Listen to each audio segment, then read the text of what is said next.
Good morning mga ka-idol. Good morning sa atin lahat at nandito tayo ngayon sa ilalim ng mangga at sobrang init pa rin at nag-iihaw ngayon tayo ng tilapia.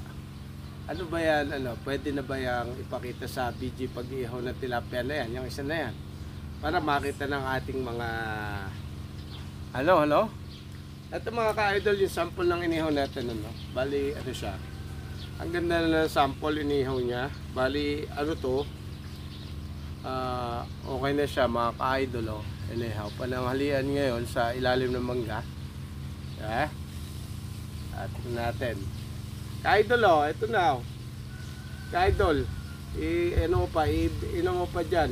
Ka-idol Margie, no? Si Ka-idol Margie ang taga-ihaw natin. Si Ka-idol Margie ang taga-ihaw natin nga pala. Ang shoutout sa ating mga followers sa patuloy na pagsusubscribe nyo and happy Saturday sa ating lahat. At patuloy po kayong mag-iingat at sa patuloy na ating si Ka-idol Margie ang nag-iihaw nga pala. Ka-idol, halika nga dito para makita ka nila, Ka-idol.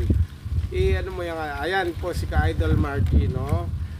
Ayan po taga-ihaw natin si Ka-idol Margie. Siya po ay may negosyo sa Palawan na ihawan ng tilapia, mga ka-idol. Pero hindi niya na naituloy si Ka-idol Margie, Kaya hindi niya naituloy mga ka-idol.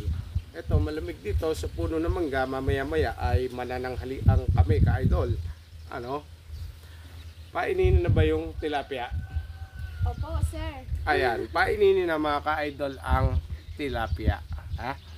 Mamaya kakain lang tayo mga ka-idol. At nakita nyo naman ka-idol sa video, napakainit ngayon. Yung likod na to ay puro bukid mga ka-idol, Yung mga ka-idol, sana pa-like, subscribe ka sa page ng YouTube ng Darling. Ayan. Sa Support naman mga TV mga ka-idol, huwag nyo kakalimutan at malapit na tayo ulit makabalik. Sana makabalik na ulit tayo sa pag-vlog sa ating ngayon. Yun lamang good morning, ingat po tayong lahat at happy sa ating lahat. Happy Saturday mga ka-idol. And see you soon ulit. See you another video and see you another vlog. Thank you mga ka-idol.